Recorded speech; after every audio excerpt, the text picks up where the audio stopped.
ആദരാഞ്ജലികൾ അർപ്പിച്ചുകൊണ്ട് ഇന്ന് ഈ യോഗത്തിന്റെ അധ്യക്ഷപദം അലങ്കരിക്കുന്ന പാർട്ടിയുടെ നിയോജക മണ്ഡലം അധ്യക്ഷൻ കൂടിയായ ശ്രീ KS വിനോദ്, പാർട്ടിയുടെ ജില്ലയുടെ അമരക്കാരൻ പ്രിയ സഹോദരൻ അഡ്വക്കേറ്റ് KK അനീഷ് കുമാർ, പാർട്ടിയുടെ ജില്ലാ ജനറൽ സെക്രട്ടറി പ്രിയ സഹോദരൻ ശ്രീ KR ഹരി, മറ്റൊരു general secretary Shri Justin Jacob, ന്യൂനപക്ഷ മോർച്ചയുടെ സംസ്ഥാന general secretary Shri Joseph Padamadan, സംസ്ഥാന കൗൺസിൽ അംഗങ്ങൾ, മറ്റ് ജില്ലയുടെ ഭാരവാഹികളെ, മോർച്ചയുടെയും പാർട്ടിയുടെയും വിവിധ തലങ്ങളിൽ പ്രവർത്തിക്കുന്ന സഹപ്രവർത്തകരെ, ജനാധിപത്യ വിശ്വാസികളെ, അമ്മമാരെ, എല്ലാവർക്കും നമസ്കാരം.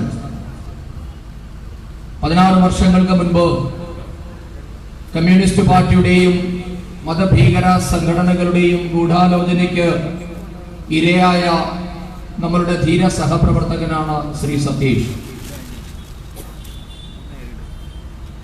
ഭാരതീയ ജനതാ പാർട്ടിയുടെയും സംഘപരിവാർ പ്രസ്ഥാനങ്ങളുടെയും പ്രവർത്തകരെ ശാരീരികമായി ഇല്ലാതെയാക്കി ഈ നാട്ടിൽ നിന്നും ദേശീയതയുടെ ശബ്ദം അവസാനിപ്പിക്കാം എന്ന മിഥ്യാധാരണയുടെ അടിസ്ഥാനത്തിലാണ് ഇത്തരം കൊലപാതകങ്ങൾ അരങ്ങേറുന്നത്. ഇത് ആദ്യത്തേതോ അവസാനത്തേതോ അല്ല എന്ന് നമുക്കറിയാം. ഈ കഴിഞ്ഞ മാസമാണ് പാലക്കാടും ആലപ്പുഴയിലും നമ്മുടെ 2 ഉശിരന്മാരായ സഹപ്രവർത്തകരെ മതതീവ്രവാദികൾ ഉന്മൂലനം ചെയ്തത്. കേരളത്തില് നാം പ്രവർത്തനം ആരംഭിച്ച കാലഘട്ടം മുതൽ നമ്മെ ഇല്ലാതെയാക്കാൻ, അടിച്ചമർത്താൻ, ഈ മണ്ണിൽ ഈ പരിപ്പ് വേവില്ല എന്ന രീതിയിൽ ഇടതുപക്ഷ ജനാധിപത്യ മുന്നണി, പ്രത്യേകിച്ച് CPIM വൃഥാ പരിശ്രമങ്ങൾ നടത്തിക്കൊണ്ടിരിക്കുകയാണ്. കണ്ണൂരിലെ നമ്മളുടെ ആദ്യ ബലിദാനി വാടിക്കൽ രാമകൃഷ്ണനിൽ തുടങ്ങുന്നു കമ്മ്യൂണിസ്റ്റ് പാർട്ടിയുടെ അക്രമത്തിന്റെ ചരിത്രം. അവരെല്ലാ കാലത്തും എതിർ ശബ്ദങ്ങളെ ഇല്ലാതെയാക്കിയിട്ടുള്ളത് ഉന്മൂലന സിദ്ധാന്തം അവതരിപ്പിച്ചുകൊണ്ടാണ്. തങ്ങളുടെ പ്രത്യയശാസ്ത്രത്തിൽ വിശ്വസിക്കാത്തവരെ, തങ്ങളുടെ ആശയത്തെ ആശയം കൊണ്ട് എതിർക്കുന്നവരെ ശാരീരികമായി ഇല്ലാതെയാക്കുക എന്നതാണ് കമ്മ്യൂണിസ്റ്റ് പ്രസ്ഥാനങ്ങൾ ലോകത്തെല്ലാ ഭാഗത്തും സ്വീകരിച്ചിരിക്കുന്ന നയം. കേരളത്തിന്റെ സവിശേഷമായ രാഷ്ട്രീയ സാഹചര്യത്തില് ഇന്ന് കമ്മ്യൂണിസ്റ്റ് പ്രസ്ഥാനങ്ങൾക്ക് മതഭീകരവാദികളുടെ പിന്തുണ കൂടി ഉണ്ട് എന്നതാണ് യാഥാർത്ഥ്യം. ഒറ്റയ്ക്ക് ഭാരതീയ ജനതാ പാർട്ടിയെയോ RSSനെയോ ഒന്നും എതിർക്കാൻ തങ്ങൾക്കാവില്ല എന്ന തിരിച്ചറിവിൽ നിന്നാണ് ഇന്ന് മതഭീകരവാദികളുടെ സഹായം തേടി നമുക്കെതിരെ അവർ വീണ്ടും പോർമുഖം തുറന്നിരിക്കുന്നത്.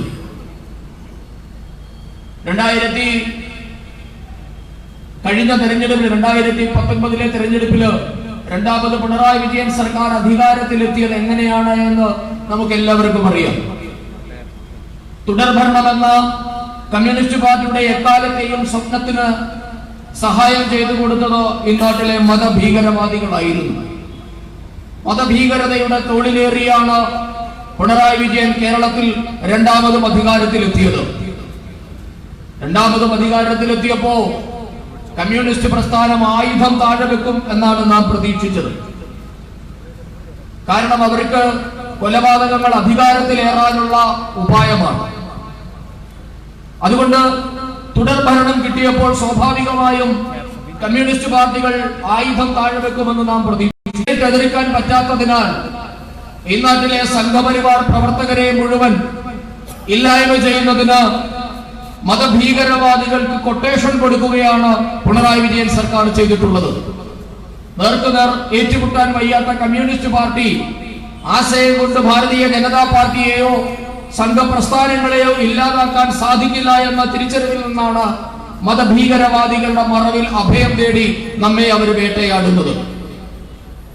കമ്മ്യൂണിസ്റ്റ് പ്രസ്ഥാനങ്ങളുടെ ചരിത്രം പരിശോധിച്ചാൽ ഇതിൽ പുതുമയൊന്നുമില്ല എന്ന് നാം മനസ്സിലാക്കണം.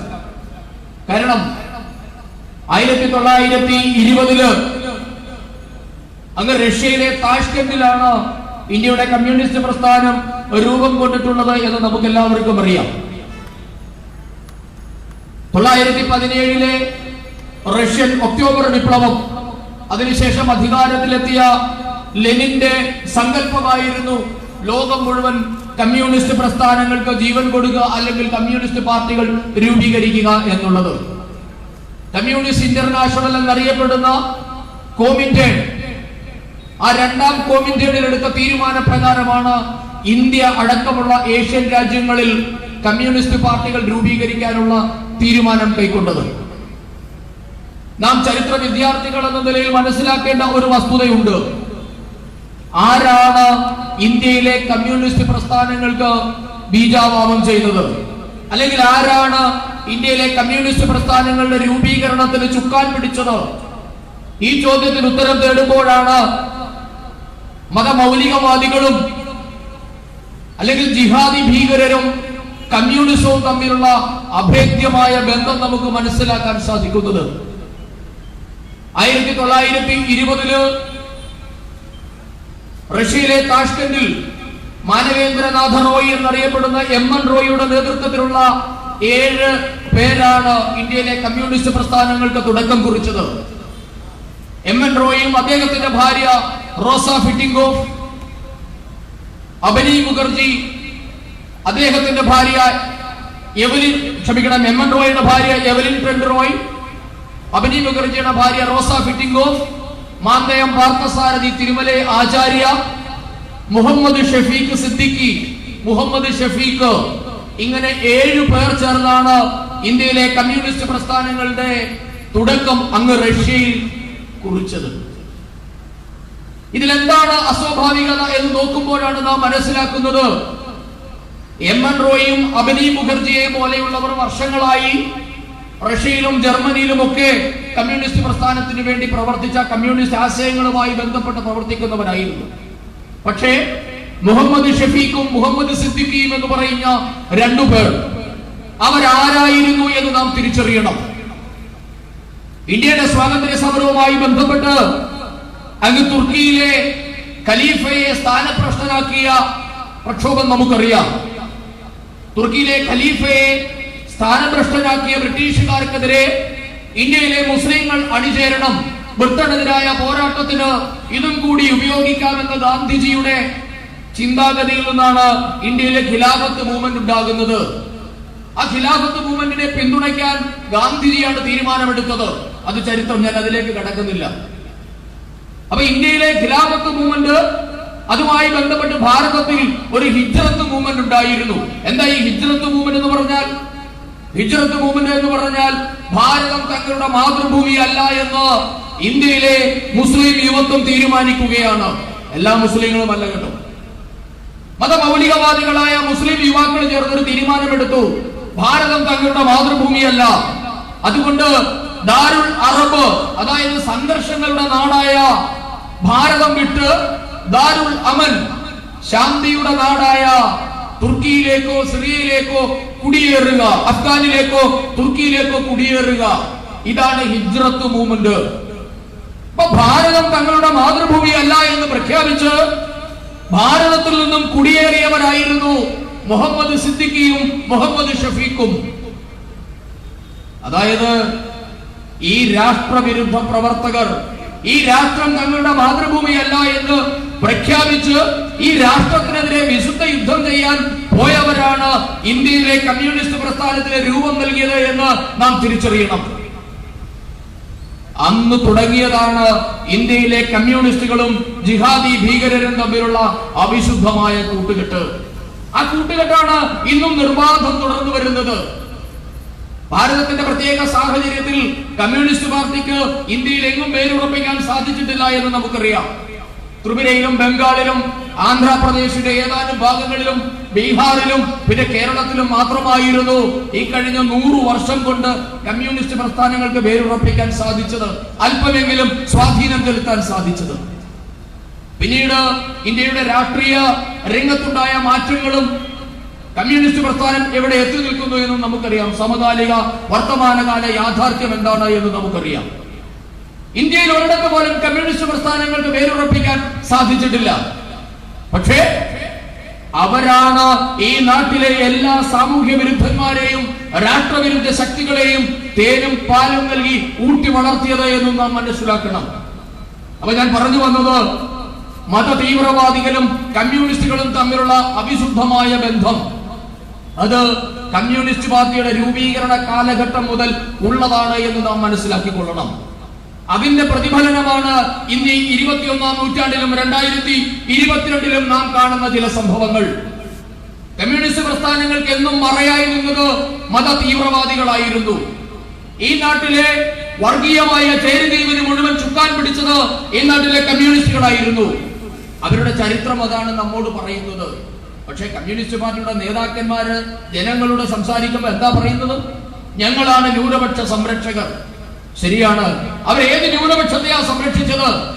ന്യൂനപക്ഷങ്ങളിലും ന്യൂനപക്ഷമായ മത തീവ്രവാദികളുടെ സംരക്ഷകരാണ് കേരളത്തിലെ കമ്മ്യൂണിസ്റ്റുകൾ.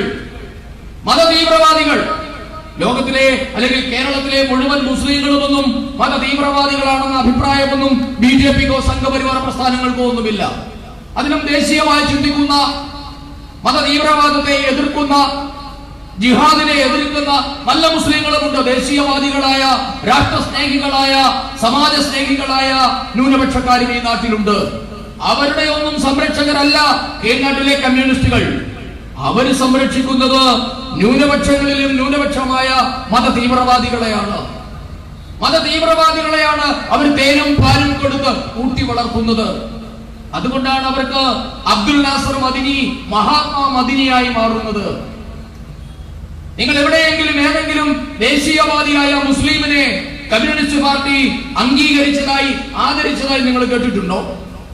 ഭാരതീയ ജനതാ പാർട്ടി ബഹുമാനപ്പെട്ട അടൽ ബിഹാരി വാജ്പേയിയുടെ നേതൃത്വത്തിൽ അധികാരത്തിൽ വന്നപ്പോ BJP തീരുമാനിച്ചു, ഇന്ത്യയുടെ പ്രഥമ പൗരനായി ഡോക്ടർ APJ അബ്ദുൽ കലാം എന്ന് പറയുന്ന ദേശീയ മനുഷ്യനെ, ഇന്ത്യയുടെ മിസൈൽ മാനെ അവരോധിക്കണമെന്ന തീരുമാനം BJPയുടേതായിരുന്നു. അതെന്തായിരുന്നു കമ്മ്യൂണിസ്റ്റ് പാർട്ടിയുടെ തീരുമാനം? അവരന്ന് APJ അബ്ദുൽ കലാമിനെതിരായിരുന്നു. അബ്ദുൽ കലാമിനെ രാഷ്ട്രപതിയാക്കുന്ന കാര്യത്തിൽ CPIM എതിർപക്ഷത്തായിരുന്നു. അവരത് ക്യാപ്റ്റൻ ലക്ഷ്മിയെ രാഷ്ട്രപതി സ്ഥാനാർത്ഥിയായി നിർത്തി മത്സരിപ്പിച്ച് ക്യാപ്റ്റൻ ലക്ഷ്മിയെയും നാണം കെടുത്തി, അബ്ദുൽ കലാമിനെയും അവരെതിർത്തു. അപ്പൊ അബ്ദുൽ കലാം എന്നുള്ളത് കമ്മ്യൂണിസ്റ്റ് പാർട്ടിക്ക് ഒരിക്കലും സ്വീകാര്യമായ പേരല്ല. കാരണം എന്തുകൊണ്ടാ? ഡോക്ടർ APJ അബ്ദുൽ കലാം എന്നുള്ളത് തന്റെ ജീവിതം ഈ രാഷ്ട്രത്തിന് വേണ്ടി സമർപ്പിച്ച ദേശീയ മുസ്ലിമാണ്. ദേശീയ മുസ്ലിമിനെ CPMന് വേണ്ട. അവർക്ക് വേണ്ടത് ആരെയാ? അബ്ദുൽ നാസർ മദിനിയെയാണ്. ആരാ അബ്ദുൽ നാസർ മദിനി എന്ന് കേരളത്തിന്റെ പൊതുസമൂഹത്തോട് ഞാൻ പറഞ്ഞു തരേണ്ട ആവശ്യമില്ല. അബ്ദുൽ നാസർ മദിനിയെ മഹാത്മാ എന്ന് ആദ്യമായി വിശേഷിപ്പിച്ചത് EM ശങ്കരൻ നമ്പൂതിരിപ്പാടാണ് എന്ന കാര്യം കേരളത്തിന്റെ പൊതുസമൂഹം മറന്നു പോകരുത്. മഹാത്മാഗാന്ധി എന്ന് മോഹൻദാസ് കരംചന്ദ് ഗാന്ധിയെ രവീന്ദ്രനാഥ ടാഗോർ വിശേഷിപ്പിച്ചതിന് തുല്യമായാണ് അബ്ദുൽ നാസർ മദിനിയെ EM ശങ്കരൻ നമ്പൂതിരിപ്പാട് മഹാത്മാ മദിനി എന്ന് വിശേഷിപ്പിച്ച് ദേശാഭിമാനിയിൽ ലേഖനം എഴുതിയത്. അപ്പൊ ഞാൻ പറഞ്ഞു വന്നത് ഇതാണ് കമ്മ്യൂണിസ്റ്റുകൾക്ക് ദേശീയതയോടും മത തീവ്രവാദത്തോടുമുള്ള നിലപാട്. ദേശീയത എന്ന് പറഞ്ഞാൽ അവർക്ക് ഒരിക്കലും ദഹിക്കാത്ത വിഷയമാണ്.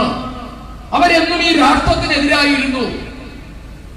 അന്ന് താഷ്കന്റിൽ രൂപം കൊണ്ട കമ്മ്യൂണിസ്റ്റ് പാർട്ടി ഭാരതം എന്ന സങ്കല്പം പോലും അംഗീകരിച്ചിരുന്നില്ല എന്ന് നാം തിരിച്ചറിയണം. 1947 ബ്രിട്ടീഷുകാരൻ ഇന്ത്യ വിട്ടുപോകാൻ തീരുമാനിക്കുന്നു. 47 45 തന്നെ തീരുമാനിക്കുന്നു. രണ്ടാം ലോകമഹായുദ്ധ കാലഘട്ടത്തിൽ സഖ്യകക്ഷികൾക്കുണ്ടായ തിരിച്ചടിയെ തുടർന്ന് ബ്രിട്ടൻ ഇന്ത്യ വിടാൻ തീരുമാനിക്കുന്നു. ആ സമയത്തിന് മുൻപാണ് മുസ്ലിം ലീഗിന്റെ നേതൃത്വത്തിൽ ഭാരതത്തിൽ ദ്വിരാഷ്ട്രവാദമുണ്ടായി. നമുക്കറിയാം, മുഹമ്മദ് അലി ജിന്നയുടെ നേതൃത്വത്തിൽ ഭാരതത്തെ രണ്ടായി വിഭജിക്കണമെന്ന് ആവശ്യപ്പെട്ടു. മതത്തിന്റെ അടിസ്ഥാനത്തിൽ മുസ്ലിങ്ങൾക്ക് പാകിസ്ഥാനും ഹിന്ദുക്കൾക്ക് ഹിന്ദുസ്ഥാനും എന്ന് വിഭജിക്കണം. ഭൂരിപക്ഷം വരുന്ന ഹിന്ദുവിന്റെ കീഴിൽ ഞങ്ങൾക്ക് ജീവിക്കാൻ സാധ്യമല്ല എന്ന് മുഹമ്മദ് അലി ജിന്നയുടെ നേതൃത്വത്തിൽ മുസ്ലിം ലീഗുകാരൻ പ്രഖ്യാപിച്ചു. അന്ന് രാഷ്ട്രം മുഴുവനുള്ളവർ മുസ്ലിം ലീഗുകാരെ എതിർത്തു. ദേശീയവാദികളായ എല്ലാവരും എതിർത്തു വന്നു. ഗാന്ധിജി പറഞ്ഞു, എന്നെ വെട്ടിമുറിച്ചല്ലാതെ നിങ്ങൾക്ക് ഭാരതത്തെ മുറിക്കാൻ സാധ്യമല്ല. ഞാൻ അതിനെ അംഗീകരിക്കില്ല. എല്ലാവരും ഒന്നടങ്കം ഭാരത ജനത മുഴുവൻ അതിനെതിരെ രംഗത്ത് വന്നു. സ്വാഭാവികമായും മുസ്ലിം ലീഗ് ഒറ്റപ്പെട്ടു. ദേശീയവാദികൾ ഒരു വശത്തും വിഘടനവാദികൾ മറുവശത്തും എന്ന സ്ഥിതി വന്നു. എന്തായിരുന്നു ഇന്ത്യൻ കമ്മ്യൂണിസ്റ്റ് പാർട്ടിയുടെ സ്ഥിതി? അതും കൂടെ നാം അറിയണ്ടേ. അന്നും കമ്മ്യൂണിസ്റ്റ് പ്രസ്ഥാനമുണ്ട്, CPI എന്ന പേരിൽ, കമ്മ്യൂണിസ്റ്റ് പാർട്ടി ഓഫ് ഇന്ത്യ. എന്തായിരുന്നു അന്നത്തെ 946 CPIയുടെ നിലപാട്? ഇനി ദേശസ്നേഹം പറയുന്ന മതന്യൂനപക്ഷങ്ങളുടെ സംരക്ഷകരെന്ന് ഘോരം വാദിക്കുന്ന കമ്മ്യൂണിസ്റ്റുകാരന്മാർ ആരെങ്കിലും എന്നെ കേൾക്കുന്നുണ്ടെങ്കിൽ, നിങ്ങൾക്കറിയില്ലെങ്കിൽ നിങ്ങളുടെ നേതാക്കന്മാരോടെങ്കിലും ചോദിക്കണം. എന്തായിരുന്നു ഇന്ത്യൻ കമ്മ്യൂണിസ്റ്റ് പാർട്ടി ഭാരതത്തിന്റെ വിഭജന സമയത്ത് സ്വീകരിച്ച നിലപാട്? എന്തായിരുന്നു അറിയാമോ? നമുക്ക് ഇന്ന് മുഹമ്മദ് അലി ജിന്ന എന്ന് പറയുമ്പോ ദേശീയവാദികളായ നമ്മൾക്കൊക്കെ ഒരു രോഷമാണ്, അല്ലെ? ജിന്നയുടെ പടം കാണുമ്പോൾ, ജിന്നയെ കാണുമ്പോൾ ദേശസ്നേഹികളായ ഏതൊരു പൗരന്റെയും രക്തം തിളയ്ക്കും. കാരണം എന്താ? ഈ ഭാരതാംബയെ വെട്ടിമുറിച്ചതിന് കൂട്ടുനിന്ന നരാധമനാണ് മുഹമ്മദ് അലി ജിന്ന എന്ന കാര്യത്തിൽ നമുക്കാർക്കും സംശയമില്ല, അല്ലെ? ഭാരതാംബയുടെ പിഴച്ചുപോയ പുത്രനാണ് മുഹമ്മദ് അലി ജിന്ന. ഒരു കുടുംബത്തിൽ നല്ല കുട്ടികളും പിഴച്ചുപോയ മക്കളും ഉണ്ടാകും. അങ്ങനെ പിഴച്ചുപോയ സന്തതിയാണ് ജിന്ന. സ്വന്തം അമ്മയെ വെട്ടിമുറിക്കാൻ കൂട്ടുനിന്നവനാണ്, അതിന് ഇന്ധനം പകർന്നവനാണ് ജിന്ന എന്ന കാര്യത്തിൽ നമുക്കാർക്കും സംശയമില്ല. പക്ഷേ എന്തുകൊണ്ടാ ഇന്ത്യൻ കമ്മ്യൂണിസ്റ്റുകളുടെ നിലപാട് നാം അറിയാതെ പോയത്? മുഹമ്മദ് അലി ജിന്ന ഇന്ത്യയെ 2ആയി വിഭജിക്കണമെന്ന് പറഞ്ഞപ്പോ ഇന്ത്യൻ കമ്മ്യൂണിസ്റ്റ് പാർട്ടി ആവശ്യപ്പെട്ടത് ഭാരതത്തെ 16ആയി വിഭജിക്കണമെന്നാണ്. അപ്പൊ മുഹമ്മദ് അലി ജിന്നയാണോ നമ്മുടെ ശത്രു? ഇന്ത്യൻ കമ്മ്യൂണിസ്റ്റ് പാർട്ടിയാണോ? നാം അറിയണ്ടേ, ചരിത്രം പഠിക്കണ്ടേ. ഇവിടുത്തെ എന്നെ കഴിഞ്ഞ കമ്മ്യൂണിസ്റ്റുകാരൻ ആരെങ്കിലും ഉണ്ടെങ്കിൽ നിങ്ങൾ നിങ്ങളുടെ നേതാക്കന്മാരോട് ചോദിക്കണം, എന്തായിരുന്നു നമ്മുടെ പാർട്ടിയുടെ നിലപാട്? അഖണ്ഡ ഭാരതം എന്ന സങ്കല്പത്തോട്, ഭാരതം എന്ന സങ്കല്പത്തോട്, ഈ രാഷ്ട്രത്തോട് എന്താണ് നമ്മുടെ പാർട്ടി സ്വീകരിച്ച നിലപാട് എന്ന്. മുഹമ്മദ് അലി ജിന്ന 2ആയി വിഭജിക്കണമെന്ന് പറഞ്ഞപ്പോ ജിന്നയെ നാം എല്ലാവരും ചേർന്ന് രാഷ്ട്രദ്രോഹിയാക്കി. ജിന്നയെ നമ്മുടെ ഭാരതത്തിൽ നിന്ന് നാം പടിയടച്ച് പിണ്ഡം വെച്ചു. പക്ഷേ 16ആയി ഭാരതാംബയെ വെട്ടിമുറിക്കണമെന്ന് ആവശ്യപ്പെട്ട കമ്മ്യൂണിസ്റ്റുകാരൻ നമ്മുടെ ഇടയിൽ നിന്ന് മാന്യനായി ജീവിക്കുകയാണ്. നോക്കൂ എന്തൊരു വിരോധാഭാസമാണ് എന്ന്. ഇതാണ് കമ്മ്യൂണിസ്റ്റുകളുടെ നിലപാട്. സമർത്ഥമായി അവരവരുടെ നിലപാടിനെ ഒളിപ്പിച്ചു വെച്ചു. അല്ലെങ്കിൽ ജവഹർലാൽ നെഹ്റു നേതൃത്വം കൊടുത്ത കോൺഗ്രസ് സർക്കാരുകള് കമ്മ്യൂണിസ്റ്റ് പാർട്ടിക്ക് ബുദ്ധിജീവി പരിവേഷമെടുത്ത് അണിയാനുള്ള സാഹചര്യം ഒരുക്കി കൊടുത്തു. അതവിടെ നിൽക്കട്ടെ, അത് മറ്റൊരു വിഷയമാണ്. അപ്പൊ അങ്ങനെയാണ് ഇന്ത്യൻ കമ്മ്യൂണിസ്റ്റുകൾ നമ്മുടെ ദേശീയതയിലേക്ക്, ദേശീയ രാഷ്ട്രീയത്തിലേക്ക് കടന്നു വരുന്നത്. 16ആയി ഭാരതത്തെ വിഭജിക്കണമെന്ന് പറഞ്ഞവന്റെ പിന്മുറക്കാരനാണ് ഈ കൊടുങ്ങല്ലൂരിലുമുള്ളത് എന്ന് നിങ്ങൾ മറന്നു പോകരുത്. നിങ്ങൾ മുഹമ്മദ് അലി ജിന്നയെ വെറുക്കപ്പെട്ടവനായി കാണുന്നുണ്ടോ എങ്കിൽ ഇവിടുത്തെ കമ്മ്യൂണിസ്റ്റുകാരൻ വെറുക്കപ്പെട്ടവൻ മാത്രമല്ല, പിശാചിന്റെ സന്തതികളാണ് എന്ന് നാം സമ്മതിക്കേണ്ടി വരും.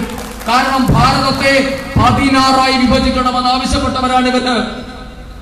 ഇതാണ് ഇവരുടെ ദേശീയതയോടുള്ള നിലപാട്. എന്തായിരുന്നു ക്വിറ്റ് ഇന്ത്യ സമരകാലത്തെ കമ്മ്യൂണിസ്റ്റ് പാർട്ടിയുടെ നിലപാട്?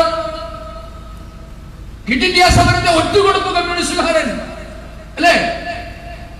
ക്വിറ്റ് ഇന്ത്യ സമരത്തെ ഒറ്റുകൊടുത്തുകൊണ്ട് സർ റെജിനാൾഡ് മാക്സ്വെൽ എന്ന് പറയുന്ന ബ്രിട്ടീഷ് ഓഫീസർക്ക് PC ജോഷി, പുരൺചന്ദ് ജോഷി എന്ന കമ്മ്യൂണിസ്റ്റ് പാർട്ടിയുടെ സെക്രട്ടറി എഴുതിയ കത്തുകൾ ദേശീയ പുരാവസ്തു വകുപ്പിൽ നാഷണൽ ആർക്കൈവ്സിൽ നിന്ന് ഇന്ന് ലഭ്യമാണ്. ചരിത്ര വിദ്യാർത്ഥികൾ പഠിക്കണം എങ്ങനെയാണ് കമ്മ്യൂണിസ്റ്റ് പ്രസ്ഥാനം ഭാരതത്തോട് ചെയ്തിട്ടുള്ളത് എന്ന്. അതുകൊണ്ട് ഇന്ന് BJP-കാരനോട് കമ്മ്യൂണിസ്റ്റുകാരൻ വിരോധം വെച്ചു പുലർത്തുന്നതിൽ നിങ്ങൾക്ക് ആർക്കും അതിശയം തോന്നേണ്ടതില്ല എന്നാണ് ഞാൻ പറഞ്ഞു വന്നത്. കാരണം ഇവരിങ്ങനെയാണ്, ഇവരുടെ ജീൻ ഇതാണ്, ഇവരുടെ രക്തം ഇതാണ്. ഇവര് ഗർഭപാത്രത്തിലെ പിടിച്ചു പോയവരാണ് കമ്മ്യൂണിസ്റ്റുകള്. ഇവരുടെ ജന്മം തന്നെ ഇങ്ങനെയാണ്. അതുകൊണ്ട് പക്ഷെ നാം സൂക്ഷിക്കണം. ഇവരുടെ ഏറ്റവും വലിയ ശത്രുക്കൾ നമ്മളാണ്. കാരണം നാം എന്നും ദേശീയതയെ മുറുകെ പിടിച്ച പ്രസ്ഥാനമാണ്. ദേശീയതയെ ജീവവായു പോലെ കാണുന്നവരാണ്. ജനനയും ജന്മഭൂമിയും സ്വർഗത്തേക്കാൾ മഹത്തരമെന്ന് പാടിയ ആ സങ്കല്പം വെച്ചു പുലർത്തിയ ഭഗവാൻ ശ്രീരാമചന്ദ്രനാണ് നമ്മുടെ ആദർശ പുരുഷൻ. അല്ലെ? രാമായണത്തിൽ മനോഹരമായ ഒരു രംഗമുണ്ട്. രാമരാവണ യുദ്ധം കഴിഞ്ഞതിന് ശേഷം 14 വർഷമായി. ലങ്ക എന്ന് പറഞ്ഞാൽ അന്നത്തെ കാലത്ത് ലോകത്തിലെ വലിയ സമ്പൽ സമൃദ്ധമായ രാഷ്ട്രങ്ങളിൽ ഒന്നായിരുന്നു ശ്രീലങ്ക. കാരണം രാവണൻ എന്തൊക്കെ കുഴപ്പങ്ങളുണ്ടെങ്കിലും രാവണൻ ഒരു ലങ്കൻ വാദിയായിരുന്നു. ലങ്കയെ സംബന്ധിച്ച് അദ്ദേഹം ദേശസ്നേഹിയായിരുന്നു. കാരണം ലോകത്തിലുള്ള എല്ലാ വിശിഷ്ടമായ ഉൽപ്പന്നങ്ങളും തനിക്ക് വേണമെന്ന് വാശിയുള്ളവനായിരുന്നു രാവണൻ. അതുകൊണ്ടാണ് പുഷ്പക വിമാനം അടക്കമുള്ളത് തട്ടിക്കൊണ്ടുപോയത്. അപ്പൊ രാവണൻ 10 കൈകൊണ്ടും സമ്പാദിച്ചത് മുഴുവൻ ലങ്കയ്ക്ക് വേണ്ടിയായിരുന്നു. അപ്പൊ ഈ ലങ്ക സ്വർണമയായിരുന്നു. സുവർണ ലങ്ക എന്നാണ് പുരാണങ്ങളിൽ ശ്രീലങ്കയെ അറിയപ്പെടുന്നത്. ഈ രാമരാവണ യുദ്ധം കഴിഞ്ഞതിന് ശേഷം ലക്ഷ്മണൻ ഭഗവാനോട് പറയുകയാണ്, അല്ലയോ ഭഗവാനെ, നമ്മള് ശ്രീരാമ ജ്യേഷ്ഠ, നമ്മൾ എന്തിനാണ് ഇനി അയോധ്യയിലേക്ക് മടങ്ങുന്നത്? ഒരുപക്ഷെ ഭരതൻ അവിടെ ഭരിച്ച് നമ്മളെ മറന്നുപോയിട്ട് പോലും ഉണ്ടാകാം. ഇനി ചെന്നാൽ ഭരതൻ സിംഹാസനം തിരികെ നൽകുമെന്ന് ഒരു ഉറപ്പുമില്ല, അല്ലേ? കാരണം അധികാരം മനുഷ്യനെ ഭ്രാന്തനാക്കും. അധികാരമാണ് മനുഷ്യനെ നശിപ്പിക്കുന്നതെന്ന് പറയാറുണ്ട്. അതുകൊണ്ട് ഭരതന്റെ മനസ്സ് മാറിയോ എന്ന് നമുക്കറിയില്ല. അതുകൊണ്ട് നമുക്കിനി അങ്ങോട്ടേക്ക് പോകേണ്ടതില്ല, നമുക്ക് ഈ ശ്രീലങ്കയിൽ താമസിക്കാം. അപ്പൊ വിഭീഷണനും അതിന് ശരിവെച്ചു. വിഭീഷണൻ പറഞ്ഞു, എന്റെ സിംഹാസനം, എന്റെ സാമ്രാജ്യം ഞാൻ അങ്ങേക്ക് അടിയറവ് വെക്കാൻ തയ്യാറാണ്. അതുകൊണ്ട് ലങ്കയെ അങ്ങ് ഭരിക്കണം എന്ന് ലക്ഷ്മണനും വിഭീഷണനും ആവശ്യപ്പെട്ടപ്പോ ഭഗവാൻ ശ്രീരാമചന്ദ്രൻ പറഞ്ഞ ഒരു വാചകമുണ്ട്. അഭി സ്വർണമയി ലങ്ക നമേ ലക്ഷ്മണ രോചതേ ജനനീ ജന്മഭൂമിശ്ച സ്വർഗാദപി ഗരീയസി. അല്ലയോ ലക്ഷ്മണ, ഈ സുവർണമയായ ലങ്ക, സുവർണ ലങ്ക എനിക്ക് ചേരില്ല, നമുക്ക് ചേരില്ല. കാരണം പിറന്ന നാടും പെറ്റമ്മയും സ്വർഗത്തേക്കാൾ മഹത്തരമാണ് ലക്ഷ്മണ എന്ന് പറഞ്ഞ ശ്രീരാമചന്ദ്രനെയാണ് ഭാരതീയ ജനതാ പാർട്ടിയും ഈ നാട്ടിലെ ദേശീയവാദികളും അംഗീകരിക്കുന്നത്. അവിടെയാണ് കമ്മ്യൂണിസ്റ്റുകാരൻ കടന്നു വന്നിട്ട് ഈ ഭാരതത്തെ 16ആയി വെട്ടിമുറിക്കണമെന്ന് പറഞ്ഞത്. ക്വിറ്റ് ഇന്ത്യ സമരത്തെ ഒറ്റുകൊടുത്തത് അങ്ങനെയാണ്. സർ റെജിനാൾഡ് മാക്സ്വെല്ലിന് PC ജോഷി അയച്ച നിരവധി കത്തുകൾ അതിൽ പറയുകയാണ്, അങ്ങ് ആവശ്യപ്പെടുന്നത് പോലെ ഞങ്ങളുടെ സംഘടനാ പ്രവർത്തനം മാറ്റാൻ തയ്യാറാണ്. ഞങ്ങളുടെ മുഴുവൻ പ്രവർത്തകരെ നിരുപാധികം വിട്ടയക്കണം. ബ്രിട്ടന് ഈ നാട്ടിൽ ആചന്ദ്രകാലം മനസ്സിലാക്കണം. എക്കാലവും ബ്രിട്ടന്റെ ഭരണം ഭാരതത്തിന് നിലനിൽക്കാൻ ആവശ്യമായ എന്തൊക്കെ സഹായം വേണമോ അത് ചെയ്യാൻ ഞാനും എന്റെ പാർട്ടിയും തയ്യാറാണ് എന്ന് PC ജോഷി എഴുതി കൊടുത്ത കത്ത് ഇന്ന് പുറത്തു വന്നിട്ടുണ്ട്. ഏതെങ്കിലും കമ്മ്യൂണിസ്റ്റുകാർ ഇതേപ്പറ്റി സംസാരിക്കാൻ തന്റെ ഇടമുണ്ടോ? അവര് പറയില്ല. അപ്പൊ ഇതാണ് കമ്മ്യൂണിസ്റ്റുകാരൻ എന്നും ഈ നാടിനോട് ചെയ്തിട്ടുള്ളത്. എന്തായിരുന്നു സുഭാഷ് ചന്ദ്രബോസിനോടുള്ള നിലപാട് നമുക്കറിയാം, അല്ലെ? സുഭാഷ് ചന്ദ്രബോസ് എന്ന് പറയുന്നത് വലിയ ദേശസ്നേഹിയായ മനുഷ്യനായിരുന്നു. എങ്ങനെയെങ്കിലും ഭാരതത്തിന് സ്വാതന്ത്ര്യം കിട്ടണം, അത് ഏത് ചെകുത്താനെ കൂട്ടുപിടിച്ചായാലും എന്റെ അമ്മയെ മോചിപ്പിക്കണം, ഇതായിരുന്നു സുഭാഷ് ചന്ദ്രബോസിന്റെ ആഗ്രഹം. അതിനുവേണ്ടി അദ്ദേഹം ജപ്പാനുമായി സഖ്യമുണ്ടാക്കി. ഇന്ത്യയിലെ കമ്മ്യൂണിസ്റ്റുകൾക്ക് രുചിച്ചില്ല. എന്തുകൊണ്ട് രുചിച്ചില്ല? അന്ന് ജപ്പാൻ റഷ്യയുടെ എതിരാണ്. ആരാ റഷ്യ? റഷ്യ എന്ന് പറഞ്ഞാൽ ഇവിടുത്തെ കമ്മ്യൂണിസ്റ്റുകാരന്റെ പിതൃരാജ്യമാണ്. കമ്മ്യൂണിസ്റ്റുകാർ തന്നെ പറഞ്ഞിട്ടുള്ളതാണ്. റഷ്യയായിരുന്നു അവരുടെ വാഗ്ദത്ത ഭൂമി. ഇന്ത്യയിലെ കമ്മ്യൂണിസ്റ്റ് പ്രസ്ഥാനം പിളർന്നതിനെ പറ്റി 964 പിളരാൻ നിരവധി കാരണങ്ങൾ ഉള്ളതിൽ ഒരു കാരണം കമ്മ്യൂണിസ്റ്റ് പാർട്ടിയുടെ ലൈൻ ഏത് വേണം? നമ്മുടെ പിതൃരാജ്യം റഷ്യയാണോ അതോ ചൈനയാണോ? നിങ്ങൾ കേട്ടാൽ ചിരിക്കും. കമ്മ്യൂണിസ്റ്റ് പാർട്ടി പിളർന്നതിന്റെ ഒരു കാര്യമാണ് നമ്മൾ ആരുടെ ലൈൻ സ്വീകരിക്കണം. റഷ്യൻ ലൈൻ വേണോ ചൈനീസ് ലൈൻ വേണോ? PS അച്യുതാനന്ദനെ പോലെയുള്ള ചില ആൾക്കാർ പറഞ്ഞു നമുക്ക് ചൈനീസ് ലൈനാണ് നല്ലത്. അന്ന് ഡാങ്കയെ പോലെയുള്ള മറ്റു ചിലർ പറഞ്ഞു നമുക്ക് റഷ്യൻ ലൈനാണ് നല്ലത്. പാർട്ടിയിൽ വലിയ തർക്കമായി, അടിയായി, പിളർപ്പായി. കുറെ പേര് ഇറങ്ങിപ്പോയി, 16 പേര് ഇറങ്ങിപ്പോയി. CPIM എന്ന് പറഞ്ഞൊരു പാർട്ടി രൂപീകരിച്ചു. അപ്പോൾ CPI ഇപ്പോഴും റഷ്യൻ പക്ഷപാതികളാണ്. അതുകൊണ്ടാണ് ചൈനീസ് പക്ഷപാതികളായി, ചങ്കിലെ ചൈനയായി നമ്മളുടെ ചിന്താ ജെറോമിനെ പോലെയുള്ള വൈറ്റിപ്പിഴപ്പ് രാഷ്ട്രീയക്കാർക്കൊക്കെ തോന്നുന്നത്. കമ്മ്യൂണിസ്റ്റ് പാർട്ടിയുടെ കോടിയേരി ബാലകൃഷ്ണൻ പറഞ്ഞില്ലേ, ചൈനയെ ഇതാ വളഞ്ഞിട്ട് ആക്രമിക്കുന്നു, അല്ലെ? സ്വന്തം മകൻ ജയിലിൽ പോയിട്ടും കോടിയേരിക്ക് അത്ര വിഷമം ഉണ്ടായില്ല. കോടിയേരി പറയാണ് ചൈനയെ ഇത് ആക്രമിക്കുന്നു, എല്ലാവരും വരൂ എന്നാണ് കോടിയേരിയുടെ വിലാപം. അപ്പൊ ഇതുകൊണ്ട് ഇത് ഒരു കാലം ഞാൻ പറഞ്ഞു എന്നാണ് 64 സംഭവിച്ചത്. അപ്പോ ക്വിറ്റ് ഇന്ത്യ സമര കാലഘട്ടത്തിൽ സുഭാഷ് ചന്ദ്രബോസിന്റെ നേതൃത്വത്തിൽ അദ്ദേഹം ജപ്പാനെ കൂട്ടുപിടിച്ചു. കാരണം ജപ്പാൻ എന്ന പ്രബലമായ ശക്തിയാണ്. രണ്ട് ചേരികൾ ലോകം സഖ്യകക്ഷികളായും മറ്റ് അച്ചുതണ്ട് ശക്തിയായും രൂപം കൊണ്ട സമയത്ത് ജപ്പാൻ വലിയ ശക്തിയായിരുന്നു. അപ്പോ സുഭാഷ് ചന്ദ്രബോസിനെ പോലെയുള്ള ധീരദേശാഭിമാനി കണക്ക് കൂട്ടിയത് ജപ്പാന്റെ സഹായം ഉണ്ടെങ്കിൽ ബ്രിട്ടനെതിരെ നമുക്ക് പിടിച്ചു നിൽക്കാൻ സാധിക്കും, അതുകൊണ്ട് ജപ്പാന്റെ സഹായം തേടാം. എന്താ കമ്മ്യൂണിസ്റ്റുകാരൻ സുഭാഷ് ചന്ദ്രബോസിനോട് പറഞ്ഞത് എന്നറിയാമോ? സുഭാഷ് ചന്ദ്രബോസിനെ അന്ന് ഇന്ത്യൻ കമ്മ്യൂണിസ്റ്റ് പാർട്ടി വിളിച്ചത് ഞങ്ങളുടെ നേതാവല്ലിച്ചെറ്റ. കേൾക്കണം, ഈ കൊടുങ്ങല്ലൂരിൽ ഏതെങ്കിലും കമ്മ്യൂണിസ്റ്റുകാരനുണ്ടെങ്കിൽ ചെവി തുറന്ന് കേൾക്കണം. നിങ്ങളുടെ പിതാമഹന്മാര് ഈ രാഷ്ട്രം സംഭാവന ചെയ്ത ഏറ്റവും മഹാനായ വ്യക്തിയെ വിളിച്ച പേരാണ് ഞങ്ങളുടെ നേതാവല്ലിച്ചെറ്റ ജപ്പാൻകാരുടെ കാല് നക്കി. നിങ്ങൾ കേട്ടിട്ടുണ്ടോ ഇങ്ങനെ ഒരു പാർട്ടിയെ? അതാണ് കമ്മ്യൂണിസ്റ്റ് പാർട്ടി. അപ്പോ സുഭാഷ് ചന്ദ്രബോസിനെ ചെറ്റയെന്നും ജപ്പാൻകാരുടെ കാല് നക്കിയെന്നും അന്നത്തെ ജപ്പാൻ പ്രധാനമന്ത്രിയായ ടോജോയുടെ കാവൽ നായുമെന്നാണ് പീപ്പിൾസ് ഡെയിലി എന്ന് പറയുന്ന അന്നത്തെ കമ്മ്യൂണിസ്റ്റ് പാർട്ടിയുടെ മുഖപത്രം വിശേഷിപ്പിച്ചത്. ഇത് ചുമ്മാതെ BJP കാരൻ പറയുന്നതല്ല കേട്ടോ. ഏതെങ്കിലും കമ്മ്യൂണിസ്റ്റുകാരൻ വന്നാൽ തെളിവ് നൽകാൻ തയ്യാറാണ്. നമുക്ക് തെളിവ് വെച്ച് സംസാരിക്കാം, തെളിവുണ്ട്. അപ്പൊ ഇതാണ് ഇന്ത്യയിലെ കമ്മ്യൂണിസ്റ്റ് പാർട്ടിയുടെ എക്കാലത്തെയും നിലപാട്. സ്വാതന്ത്ര്യത്തിന് ശേഷം എന്താ സംഭവിച്ചത് നിങ്ങൾക്കറിയാമല്ലോ അല്ലെ? 47 സ്വാതന്ത്ര്യം കിട്ടി. പക്ഷേ അവിടെയുള്ള നമ്മളുടെ CPIയുടെ ആസ്ഥാനമായ അജോയ് ഭവൻ ദില്ലിയിലുണ്ട്. അജോയ് ഭവൻ, ദില്ലിയിലെ അജോയ് ഭവൻകാർക്ക് മാത്രം മനസ്സിലായില്ല. അന്ന് കമ്മ്യൂണിസ്റ്റ് പാർട്ടി പ്രമേയം പാസാക്കി, സ്വാതന്ത്ര്യം കിട്ടിയിട്ടേ ഇല്ല. ഇങ്ങനെ ഒരു പാർട്ടിയെ പറ്റി നിങ്ങൾ കേട്ടിട്ടുണ്ടോ? 1947 നമുക്ക് സ്വാതന്ത്ര്യം കിട്ടി. ബ്രിട്ടൻ ഇവിടെ അധികാരം വിട്ടൊഴിഞ്ഞു പോവുകയാണ്. 46 തന്നെ നെഹ്റുവിന്റെ നേതൃത്വത്തിൽ ഇടക്കാല സർക്കാർ ഉണ്ടായി. പക്ഷേ കമ്മ്യൂണിസ്റ്റ് പാർട്ടി പോളിറ്റ് ബ്യൂറോ കൂടി തീരുമാനിച്ചു ഇന്ത്യക്ക് സ്വാതന്ത്ര്യം കിട്ടിയിട്ടേ ഇല്ല. പിന്നെന്താ കിട്ടിയത്? ബൂർഷ്വയായ ഇംഗ്ലണ്ടിൽ നിന്നും മറ്റൊരു ബൂർഷ്വയായ കോൺഗ്രസിലേക്ക് അധികാര കൈമാറ്റം മാത്രമാണ് നടന്നത്. അതുകൊണ്ട് ഈ സ്വാതന്ത്ര്യത്തെ നാം അംഗീകരിക്കുന്നില്ല. ഏ ആസാദി ജൂട്ടി ഹേ എന്നായിരുന്നു കമ്മ്യൂണിസ്റ്റ് പാർട്ടിയുടെ മുദ്രാവാക്യം. അതായത് ഈ സ്വാതന്ത്ര്യം എന്നുള്ളത് കപടമാണ്, കാപട്യമാണ്, കളവാണ്, ഞങ്ങൾ അംഗീകരിക്കില്ല. ഇന്ത്യൻ കമ്മ്യൂണിസ്റ്റ് പാർട്ടിയുടെ നിലപാടാണ്. ഒന്ന് ആലോചിച്ച് നോക്കൂ.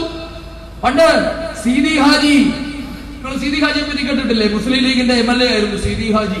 വലിയ സരസനായിരുന്നു സീതി ഹാജി. ഫലിതങ്ങൾ എന്നൊക്കെ പറഞ്ഞ് പലതും പറയും. അദ്ദേഹം മണ്ടത്തരങ്ങളാണ് പറയുന്നതെന്നൊക്കെ നമുക്ക് തോന്നുമെങ്കിലും വലിയ ഫലിതപ്രിയനായിരുന്നു സീതി ഹാജി. അപ്പൊ സീതി ഹാജി ഈ നിയമസഭയുടെ ഇടനാഴിയിൽ വെച്ചൊക്കെ കമ്മ്യൂണിസ്റ്റ് പാർട്ടിയുടെ നേതാക്കന്മാരെയൊക്കെ കാണും, നിയമസഭയിലൊക്കെ വെച്ച് കാണും. എപ്പോ കണ്ടാലും സീതി ഹാജി കമ്മ്യൂണിസ്റ്റ് പാർട്ടിയുടെ നേതാക്കന്മാരോട് ഗുഡ് നൈറ്റ് എന്നേ പറയുള്ളൂ. രാവിലെ കണ്ടാലും ഗുഡ് നൈറ്റ് എന്നാ പറയാ, ഉച്ചയ്ക്ക് കണ്ടാലും ഗുഡ് നൈറ്റ് പറയും, രാത്രി കണ്ടാലും ഗുഡ് നൈറ്റ് പറയും. ഇത് കേട്ടപ്പോ ഇവർക്കൊക്കെ ഒരു അസ്വാഭാവികത. അപ്പൊ കൂട്ടത്തിലുള്ള MLA ചോദിച്ചാൽ അല്ല അത് എന്താ സാഹിബേ നിങ്ങൾ ഇങ്ങനെ ഇപ്പൊ രാവിലെയാണെന്നുള്ള കാര്യം നിങ്ങൾക്ക് അറിയില്ല എന്ന് ചോദിച്ചു. അപ്പൊ പറഞ്ഞ സീതി ഹാജി പറഞ്ഞ മറുപടി ഉണ്ടോ?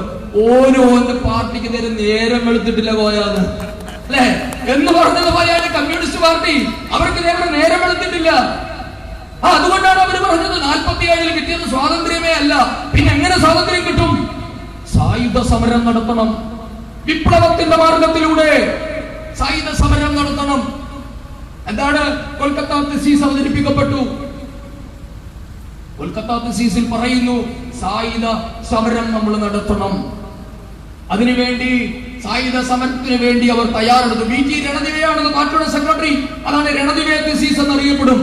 രണദിവെ അവതരിപ്പിച്ച തെസീസാണ്, സിദ്ധാന്തമാണ്. ഭാരതത്തിന് സ്വാതന്ത്ര്യം കിട്ടണമെങ്കിൽ നമ്മൾ ആയുധമെടുത്ത് പോരാടണം. സായുധ സമരം നടത്താൻ തീരുമാനമായി. നമുക്കറിയാം കൊടുങ്ങല്ലൂരിലെ നാട്ടികയിൽ ആദ്യത്തെ രക്തസാക്ഷിയെ കിട്ടിയില്ലേ? സർദാർ ഗോപാലകൃഷ്ണ പണിക്കർ അല്ലെ? എന്തായിരുന്നു നാട്ടികയിൽ നടന്ന സംഭവം? അന്ന് ഭാരതത്തിന്റെ പതാക ഏതോ ഒരു നാട്ടിക പോലീസ് സ്റ്റേഷനിൽ ഇന്ത്യയുടെ പതാക ഉയർത്തി. സഖാവിന് സഹിച്ചില്ല. ഇന്ത്യൻ പതാക കണ്ടപ്പോൾ അത് ബലം പ്രയോഗിച്ച് പോലീസ് സ്റ്റേഷന്റെ മുന്നിൽ നിന്നും ഭാരതത്തിന്റെ പതാക നീക്കം ചെയ്യാനുള്ള ശ്രമത്തിനിടയിൽ പോലീസ് വെടിവെപ്പിൽ മർദ്ദനത്തിൽ സർദാർ ഗോപാലകൃഷ്ണ പണിക്കർ അന്തരിച്ചു. കിട്ടി പാർട്ടിക്ക് ഒരു സഖാവിനെ. ഇങ്ങനെയാണ് ഇവര് രക്തസാക്ഷികളെ ഉണ്ടാക്കുന്നത്. പോയിക്കൊള്ളട്ടെ, നമ്മളൊരു മനുഷ്യന്റെ ജീവിതത്തെ അപഹസിക്കുകയല്ല. പാർട്ടി പറഞ്ഞത് കേട്ടു പോയ ഒരു മനുഷ്യനുണ്ടായ വിധി വൈപരീത്യത്തെ പറ്റിയാണ് പറഞ്ഞത്. അപ്പൊ ഇതായിരുന്നു കമ്മ്യൂണിസ്റ്റ് പാർട്ടി. അവരൊരിക്കലും ഈ ഭാരതവുമായി യോജിച്ചു പോയിട്ടില്ല. അവരെല്ലാ കാലത്തും ഭാരതത്തിന് തുരങ്കം വെക്കലാണ് അവർ ചെയ്തിട്ടുള്ളത്. ഞാൻ പറയില്ലേ, കൂടെ നടന്ന് കാലേ ചവിട്ടുക എന്നുള്ളത് അത് ഏറ്റവും സമർത്ഥമായി നടപ്പാക്കുന്ന പാർട്ടിയാണ് കമ്മ്യൂണിസ്റ്റ് പാർട്ടി. അവർ ഈ ഭാരതത്തിന്റെ ഭാഗമായി ഇരുന്നു കൊണ്ട് തന്നെ ഭാരതത്തിനെതിരായ പ്രവർത്തനങ്ങളെ സജീവമായി സഹായിച്ചു. അവരാരെയും കൂട്ടുപിടിക്കും, ഭാരതത്തെ തകർക്കുക, അതിനുവേണ്ടിയാണ് കൂട്ടുകെട്ട് കിട്ടിയിരിക്കുന്നു. കേരളത്തിലെ ജിഹാദികളുടെ ലക്ഷ്യം എന്താണ് എന്ന് നമുക്കറിയാം. ഈ രാഷ്ട്രത്തെ ഇല്ലായ്മ ചെയ്ത് ഈ രാഷ്ട്രത്തിൽ ഒരു താലിബാൻ മോഡൽ ഭരണം ഉണ്ടാക്കുക, ഇതാണ് ജിഹാദികളുടെ ലക്ഷ്യം. ഇത് ആർക്കും അറിയാത്ത പരസ്യമായ രഹസ്യമൊന്നുമല്ല, ഇതൊരു പരസ്യമായ കാര്യമാണ്. ഈ രാഷ്ട്രത്തെ അട്ടിമറിക്കുക, അഫ്ഗാനിസ്ഥാനെ എങ്ങനെയാണോ ഭാരത സംസ്കൃതിയിൽ നിന്നും അടർത്തി മാറ്റി താലിബാന്റെ ആസ്ഥാനമാക്കി മാറ്റിയത്. എന്തായിരുന്നു അഫ്ഗാനിസ്ഥാൻ എന്നുള്ളത് നമുക്കറിയാം. പൗരാണിക കാലഘട്ടത്തിലെ ഗാന്ധാര ദേശം, കൗരവരുടെ അമ്മയായ ഗാന്ധാരിയുടെയും അമ്മാവനായ ശകുനിയുടെയും ദേശമായിരുന്നു ഗാന്ധാരം. ആ ഗാന്ധാര ദേശം എങ്ങനെയാണ് ഇന്ന് ലോകത്തിലെ ഏറ്റവും ഗതികെട്ട രാഷ്ട്രമായി മാറിയത്? അതുകൊണ്ട് എന്നെ കേൾക്കുന്ന മുസ്ലിം സഹോദരന്മാരോട് കൂടിയാണ് ഞാൻ പറയുന്നത്. അവർക്കറിയാമത്, ഈ ഭീകരവാദികൾ വന്നാൽ അവിടെ പിന്നെ മുസ്ലിങ്ങൾക്ക് പോലും രക്ഷയില്ല. അഫ്ഗാനിസ്ഥാനിൽ ഉണ്ടായിരുന്ന സംസ്കൃതിയെ മുഴുവൻ തച്ചു തകർത്തു. അവിടെ ഉണ്ടായിരുന്ന സ്വന്തം സഹോദരങ്ങളായ മുസ്ലിങ്ങളെ തന്നെയാണ് ഇവർ കൊന്നു തള്ളിയത്. അപ്പൊ അതുകൊണ്ട് ഭീകരവാദികൾ പിടിമുറുക്കി കഴിഞ്ഞാൽ പിന്നെ അവിടെ പിന്നെ ഒരു ഇസവും ഇല്ല, അവിടെ കമ്മ്യൂണിസം ഇല്ല, അവിടെ ഭാരതീയതയില്ല, ഹിന്ദുയിസം ഇല്ല, കമ്മ്യൂണിസം ഇല്ല, ക്രിസ്ത്യാനിസം ഇല്ല, ഒരു ഇസവും ഇല്ല. അവിടെ ഒരേ ഒരു ഇസമേ ഉള്ളൂ, അത് താലിബാനിസമാണ്. അഫ്ഗാനിസ്ഥാനിൽ 10,000-കണക്കിന് ലക്ഷക്കണക്കിന് ആൾക്കാരെ കൊന്നു തള്ളിയാണ് താലിബാൻ ഭരണം പിടിച്ചത്. അതുകൊണ്ട് ഇന്ന് കമ്മ്യൂണിസ്റ്റുകാരന്മാർ ഈ ജിഹാദികളുടെ തോളയിൽ കൈയിട്ട് നടക്കുമ്പോ അവരോട് BJP-ക്കാർക്ക് പറയാൻ ഒരു കാര്യമേ ഉള്ളൂ, നിങ്ങൾ ഈ ജിഹാദികളുടെ തോളിൽ കൈയിടുന്നതിന് മുൻപ് ലോക ചരിത്രം കൂടി ഒന്ന് പഠിക്കണം. അഫ്ഗാനിസ്ഥാനിലെ കമ്മ്യൂണിസ്റ്റ് ഭരണാധികാരിയായിരുന്നു നജീബുള്ള. താലിബാൻ അധികാരത്തിൽ വന്നപ്പോൾ ആദ്യം ചെയ്തത് എന്താണെന്നറിയാമോ? നജീബുള്ളയുടെ കൊട്ടാരം ആക്രമിച്ച് നജീബുള്ളയെ അതിക്രൂരമായി മർദ്ദിച്ച് JCBയുടെ കാലിൽ, വിടക്കുകാലിൽ കെട്ടിത്തൂക്കി. കാണ്ഡഹാറിന്റെ കാബൂളിന്റെ തെരുവ് മുഴുവൻ നജീബുള്ളയുടെ മൃതദേഹം വലിച്ചിഴച്ചു. അതുകൊണ്ട് കമ്മ്യൂണിസ്റ്റുകാരൻ ചരിത്രം പഠിക്കുന്നത് നല്ലതാ. നിങ്ങളുടെ കാര്യം പോക്കാം. നിങ്ങൾ ഇന്ന് ആരുടെ തോളിലാണോ കൈയിട്ടിരിക്കുന്നത്, ആർക്കാണോ നിങ്ങൾ പാല് കൊടുത്ത് വളർത്തുന്നത്, അവര് തന്നെ നിങ്ങളുടെ അന്തകരാകും. അക്കാര്യത്തിൽ യാതൊരു സംശയവുമില്ല. ലോക ചരിത്രം അതാണ്. കാരണം ഇസ്ലാം ഉള്ളിടത്ത് കമ്മ്യൂണിസം ഇല്ല, കമ്മ്യൂണിസം ഉള്ളിടത്ത് ഇസ്ലാമുമില്ല. ഇത് രണ്ടു കൂട്ടരും മനസ്സിലാക്കണം. കമ്മ്യൂണിസ്റ്റ് രാജ്യങ്ങളിൽ ഒരിടത്തും ഖുർആൻ കൈവശം വെക്കാൻ അവകാശമില്ല, പർദ്ദയിടാൻ പറ്റില്ല, 5 നേരം നിസ്കരിക്കാൻ, വാങ്ക് വിളിക്കാൻ അനുമതിയില്ല. നിങ്ങൾക്ക് ഇതൊക്കെ കിട്ടുന്നത് ഇവിടെ ഭാരതം, ഇവിടെ ഭൂരിപക്ഷമായ ഹൈന്ദവ ജനത ഭൂരിപക്ഷമായത് കൊണ്ടാണ് എന്ന് നിങ്ങൾ മറക്കരുത്. ഇവിടെ എന്ന് കമ്മ്യൂണിസ്റ്റുകാരൻ അധികാരത്തിൽ വരുന്നോ അന്ന് നിങ്ങളുടെ പള്ളികൾ ആക്രമിക്കപ്പെടും, അന്ന് നിങ്ങൾക്ക് ഈ നാട്ടിൽ ജീവിക്കാൻ അവകാശമില്ലാതെയായി തീരും. ഇത് മൈക്ക് വെച്ച് വെറുതെ BJP-ക്കാരൻ പറയുന്നതല്ല, ലോക ചരിത്രം അതാണ്. ലോകത്തിലല്ല എങ്കിൽ നിങ്ങൾ തെളിയിക്കണം. ലോകത്തിൽ എവിടെയെങ്കിലും കമ്മ്യൂണിസവും ഇസ്ലാമും ഒരുമിച്ച് പോയ ചരിത്രമുണ്ടോ? ഒരു ഉദാഹരണം പറഞ്ഞാൽ ഞാൻ ഈ പറഞ്ഞ മുഴുവൻ ആരോപണങ്ങളും പിൻവലിക്കാൻ തയ്യാറാണ്. ചൈനയിൽ ഇസ്ലാം ഉണ്ടോ? ഉത്തര കൊറിയയിലുണ്ടോ? അങ്ങ് വിയറ്റ്നാമിലുണ്ടോ? എവിടെയെങ്കിലും ഉണ്ടോ? സോവിയറ്റ് റഷ്യയിൽ പോലും ഇന്നില്ല. ചൈനയിൽ നിന്ന് ഖുർആൻ കൈവശം വെച്ചാൽ വധശിക്ഷയാണ് കിട്ടുക. അതുകൊണ്ട് ഇവിടുത്തെ ന്യൂനപക്ഷ സമുദായങ്ങൾ മനസ്സിലാക്കണം, ഇന്ന് നിങ്ങളോടൊപ്പം ചേർന്നിരിക്കുന്ന കമ്മ്യൂണിസ്റ്റുകാരന്റെ അജണ്ട തിരിച്ച് കമ്മ്യൂണിസ്റ്റുകാരനും മനസ്സിലാക്കുക. ഒരു ഇസ്ലാമിക രാഷ്ട്രത്തിലും കമ്മ്യൂണിസം പോയിട്ട് ജനാധിപത്യം പോലും ഇല്ല എന്ന് നമുക്കറിയാം. അതുകൊണ്ട് ഇവരിന്ന് അപകടകരമായ ഒരു കോമ്പിനേഷൻ കേരളത്തിൽ രൂപീകരിച്ചിരിക്കുകയാണ്. ഒരിക്കലും ചേരാത്ത രണ്ട് കാര്യങ്ങളെ തമ്മിൽ ചേർത്തിരിക്കുകയാണ്. അത് വലിയ ഡെഡ്ലി കോമ്പിനേഷൻ എന്നാണ് അത് പറയാ. ചേരാത്ത വിരുദ്ധമായ കാര്യങ്ങൾ ചേരുമ്പോൾ നാം അപകടം പ്രതീക്ഷിക്കണം. അതാണ് ഇന്ന് കേരളത്തിൽ സംഭവിച്ചുകൊണ്ടിരിക്കുന്നത്. ജിഹാദും കമ്മ്യൂണിസവും ഒരുമിച്ച് പോവുകയാണ്. അല്ലാതെ ഇവിടുത്തെ മതന്യൂനപക്ഷങ്ങളെ സംരക്ഷിക്കാനുള്ള വ്യഗ്രതയൊന്നും അല്ല കമ്മ്യൂണിസ്റ്റ് പാർട്ടി ഈ ഭീകരന്മാരെ പാലൂട്ടി തേനൂട്ടി വളർത്തുന്നത്. അതാ ഞാൻ ആദ്യമേ പറഞ്ഞത്, ദേശീയവാദികളായ ഒരു ഇസ്ലാമിനെയും അവർക്ക് വേണ്ട. വക്കം അബ്ദുൽ ഖാദർ മൗലവി കമ്മ്യൂണിസ്റ്റുകാരൻ അംഗീകരിച്ചിട്ടുണ്ടോ? ഞാൻ APJ അബ്ദുൽ കലാമിന്റെ കാര്യം ചോദിച്ചു. ദേശീയവാദികളായ എത്രയോ മുസ്ലിങ്ങൾ എന്തിന് നമ്മുടെ കേരളത്തിന്റെ ഗവർണറായ ബഹുമാനപ്പെട്ട ആരിഫ് ഖാനെ ഒന്ന് അംഗീകരിക്കാനുള്ള സൗമനസ്യം പോലും ഇവിടുത്തെ കമ്മ്യൂണിസ്റ്റ് പാർട്ടിക്കുണ്ടോ? അപ്പൊ ഇതാ പറഞ്ഞ് നിങ്ങൾക്ക് മുസ്ലിമിനോടല്ല സ്നേഹം. ഞാനൊരു ഉദാഹരണം പറഞ്ഞ് അവസാനിപ്പിക്കാം. നാദാപുരം എന്ന് പറയുന്ന സ്ഥലം നിങ്ങൾ കേട്ടിട്ടുണ്ടാകും. കോഴിക്കോട് നാദാപുരം. കോഴിക്കോട് നാദാപുരത്ത് നടന്ന ഒരു കലാപം. ഇത് പറയുന്നത് ഞാൻ വീണ്ടും ആവർത്തിക്കുന്നു, തെളിവുകളുടെ അടിസ്ഥാനത്തിലാണ് പറയുന്നത്. വെറുതെ പറയുന്ന ഉണ്ടയില്ല വെടിയല്ല. കേരളത്തിന്റെ DGP ആയിരുന്ന ഡോക്ടർ സിബി മാത്യൂസ്, ആ സിബി മാത്യൂസിന്റെ ആത്മകഥയുണ്ട്. ബഹുമാനപ്പെട്ട അവിടെയുള്ള വലിയൊരു മുതലാളിയുടെ വീട്ടിൽ നിന്ന് ഒരു പെൺകുട്ടി ഗർഭിണിയായതുമായി ബന്ധപ്പെട്ട തർക്കങ്ങളാണ് രാഷ്ട്രീയ സംഘർഷത്തിലേക്ക്. കോൺഗ്രസുകാരന്മാരുമായി കമ്മ്യൂണിസ്റ്റ് പാർട്ടിയുടെ അന്നത്തെ സംസ്ഥാന സെക്രട്ടറി, ഇന്നത്തെ മുഖ്യമന്ത്രി, കമ്മ്യൂണിസ്റ്റുകളുള്ള നാടായിരുന്നു ഇറാഖ്. ഇറാഖിലെ ആ മന്ത്രി ലാദനെ പറ്റി കവിത എഴുതുകയാണ്. ഓ ലാദൻ, അദ്ദേഹത്തിന്റെ ഹൃദയം വിങ്ങുകയാണ്. ആ ബിൻ ലാദൻ എന്ന് പറയുന്ന കൊടും ഭീകരനെ അമേരിക്ക വേട്ടയാടി കൊന്നപ്പോ ഇന്ന് മന്ത്രിമന്ദിരത്തിൽ ഇരുന്ന G. സുധാകരന്റെ ഹൃദയം വിങ്ങിപ്പൊട്ടി. അല്ലെ, പണ്ട് നാം കേട്ടിട്ടുണ്ട്, കാട്ടാളനായ രത്നാകരൻ ക്രൗഞ്ചമിഥുനങ്ങളെ, രണ്ട് ഇണപക്ഷികളെ ഒരു വേടൻ വേട്ടയാടുന്നത് കണ്ട് ഹൃദയം പൊട്ടിയാണ് ആദ്യ കാവ്യം ഉണ്ടായതെന്ന് നാം കേട്ടിട്ടുണ്ട്. മാ നിഷാദ എന്ന് തുടങ്ങുന്ന കാവ്യം അങ്ങനെയാണ് തുടങ്ങുന്നത്. എന്ന് പറഞ്ഞതുപോലെ അങ്ങ് മെഡിറ്ററേനിയൻ സീയിൽ ബിൻ ലാദന്റെ ശവശരീരം ആഴ്ത്തിക്കളഞ്ഞു എന്ന് ബരാക് ഒബാമ വാർത്താ സമ്മേളനം നടത്തി പറഞ്ഞപ്പോ തിരുവനന്തപുരത്തിരുന്ന G. സുധാകരന്റെ ഹൃദയം വിങ്ങിപ്പൊട്ടി മഹത്തായ കവിതയായി പുറത്തു വന്നു, ഓ ലാദൻ എന്ന പേരിൽ. ഇതാണ് കമ്മ്യൂണിസം. ഇവർക്ക് ഇങ്ങനെയേ പെരുമാറാൻ പറ്റുകയുള്ളൂ. ഇവർ ഇങ്ങനെയാണ് എന്നും പെരുമാറിയിട്ടുള്ളത്. ഇങ്ങനെ പറയാൻ നിരവധി സംഭവങ്ങളുണ്ട്. അപ്പൊ അതുകൊണ്ട് ഭാരതീയ ജനതാ പാർട്ടിയുടെ പ്രവർത്തകരെന്ന നിലയിൽ നമ്മുടെ കർത്തവ്യം വളരെ വലുതാണ്. കാരണം ഈ രാഷ്ട്രത്തെ സംരക്ഷിക്കാൻ നാം മാത്രമേ ഉണ്ടാവുകയുള്ളൂ. ഈ രാജ്യം കടലെടുത്തു പോയാലും, ഈ രാജ്യത്തെ ഭീകരവാദികൾ അഴിഞ്ഞാടിയാലും, AKG സെന്ററിനോ ഇന്ന് കേരളം വാണമരുന്ന ക്ലിഫ് ഹൗസിലിരിക്കുന്ന പിണറായി തമ്പുരാനോ ഒരു ചുക്കും സംഭവിക്കാനില്ല എന്ന് നാം തിരിച്ചറിയണം. സ്വന്തം മകളെ വ്യഭിചാരി എന്ന് വിളിച്ചിട്ട് നമ്മൾ എന്താ അതിന് പറയേണ്ടത് എന്ന് എനിക്കറിയില്ല. മനുഷ്യകുലത്തിന് തന്നെ സ്വന്തം മകളെയാണ് വിളിച്ചത്. മുഹമ്മദ് റിയാസ് എന്ന് പറയുന്ന DYFI നേതാവ് മുഖ്യമന്ത്രിയുടെ മകളെ വിവാഹം കഴിച്ചത് വിവാഹമേ അല്ല, അതൊരു വ്യഭിചാരമായിരുന്നു എന്ന് ഒരു മുസ്ലിം ലീഗ് നേതാവ് വിളിച്ചു പറഞ്ഞിട്ട് 10,000-കണക്കിന് ആൾക്കാരെ സാക്ഷി നിർത്തിയല്ലേ പറഞ്ഞത്. ലോകം മുഴുവൻ കേട്ടില്ലേ.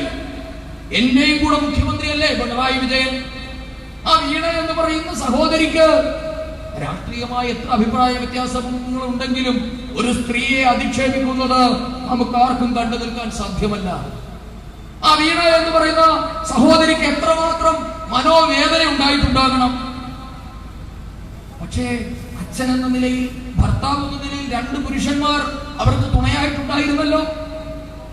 എന്തേ ഒരു വാക്കുകൊണ്ട് നിങ്ങള് നിയമ നടപടിയെടുത്ത് അയാളെ അറസ്റ്റ് ചെയ്ത് നാളെ തൂക്കിക്കൊല്ലുകയൊന്നും വേണ്ട. താൻ പറഞ്ഞത് ശുദ്ധ നെമ്മാടുത്തമാണ് എന്ന് വിളിച്ചു പറയാനുള്ള നട്ടൽ എന്തുകൊണ്ട് പിണറായി വിജയൻ ഇല്ലാതെ പോയത്? പിണറായിയുടെ നട്ടൽ നിന്ന് അങ്ങ് കോഴിക്കോട് അടിയറവ് വെച്ചിരിക്കുകയാണ്. ഇങ്ങനെ ഉണ്ടായിട്ടുണ്ടോ കേരളത്തിന് ഒരു മുഖ്യമന്ത്രി? മുഖ്യമന്ത്രി വേണ്ട, ഒരു പുരുഷന് കേട്ടു നിൽക്കാൻ സാധ്യമാണോ എന്റെ മകൾ ചെയ്യുന്നത് വ്യഭിചാരമാണ് എന്ന്? ഇന്ന് വ്യഭിചാരം ചെയ്യുന്ന സ്ത്രീകൾ പോലും അവരെ വ്യഭിചാരി എന്ന് വിളിച്ചാൽ ചെരിപ്പൂരി അടിക്കുന്ന കാലഘട്ടത്തിലല്ലേ നാം ജീവിക്കുന്നത്? സണ്ണി ലിയോൺ എന്ന് പറയുന്ന പോൺ ചിത്രങ്ങളിലെ നായികയോട് നിങ്ങൾ വ്യഭിചാരിയാണ് എന്ന് ആർക്കെങ്കിലും ഒന്ന് പറയാമോ? അവരടിക്കും, ഇല്ലെങ്കിൽ പോലീസ് നിങ്ങളെ അറസ്റ്റ് ചെയ്യും. പക്ഷേ ഇവിടെ സ്വന്തം മകള് വ്യഭിചാരിയാണ് എന്ന് പറഞ്ഞിട്ട് കേരളം വാണരുന്ന പിണറായി വിജയൻ ഒന്നും തോന്നിയിട്ടില്ല എങ്കിൽ അതിന്റെ പേര് നിസ്സഹായാവസ്ഥ എന്നല്ല, ഷണ്ണത്വം എന്നാണ്. ഇത് ഞങ്ങൾ പറയുമ്പോ ഞങ്ങളോട് ചാടിക്കടിച്ചിട്ട് കഥയില്ല സർ. നിങ്ങൾ എത്തപ്പെട്ടു നിൽക്കുന്ന പ്രതിസന്ധിയുടെ ആഴമാണിത്. നിങ്ങൾ കേരളത്തെ തീരെഴുതി കൊടുത്തിരിക്കുകയാണ്. മതമൗലികവാദികൾക്ക് അടിയറ വച്ചിരിക്കുകയാണ്.